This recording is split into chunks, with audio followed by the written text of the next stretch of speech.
Ay diara mga kabrod, maayong gabi dinyo di tanano.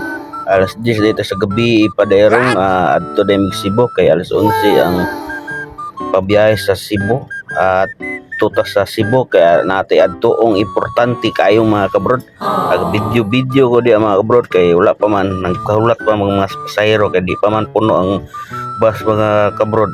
Lingkod-lingkod ta video tagagmay para natay pang reels aning saka na day ko dia dia mga kabrod. Saka kay adto na kay puno na daw ang bus. Agaulat di akong asawa dito ang among lingkuranan dito sa kuan mga kabrod. Tapos tumay kay wa na may lingkuranan diri sa tubangan na patumoy lang may mga kabrod. At ora akong asawa mga kabrod. Dia baklay video tagagmay para natay pang reels mga kabrod. Nakalingkod na ko dia mga kabrod. Dia mga kabrod puno na mo andar na dapitron. Aning andar na gyud mga kabrod, abante na gid ta mga kabrod. Bye-bye, dumagiti adto sa Misog Cebu. Oh no! Torang makdo mga kabrod. Diara mga makdo mga kabrod. O matulog sa tagamay mga kabrod no, magulatan ta dito sa Tampi na mga kabrod para surbol ta matulog ta kay layo pa to. Maoni siya mga kabrod, naabot na dito sa Tampi ug naog media kay maglukat og ticket para sa barko. Naog mi tanang pasahero kay maglukat og ticket.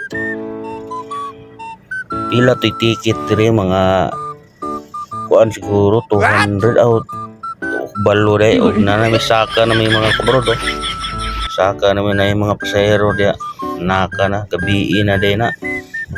Maon siya mga kabrod. Mao na mong gisakyan birds diri sa Tampi. Video dia mga kabrod. Diara tako kanilang birds diri sa Tampi kay taas kay ba. I-update lang tamo dito inig abot sa Cebu gyud mga kabrod kay katulgon ko matulog sa ko mga kabrod. Mao na mong series mga kabrod karga gyud daghang inkarga.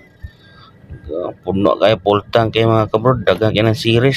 Sige mga kabrod, update lang tamo.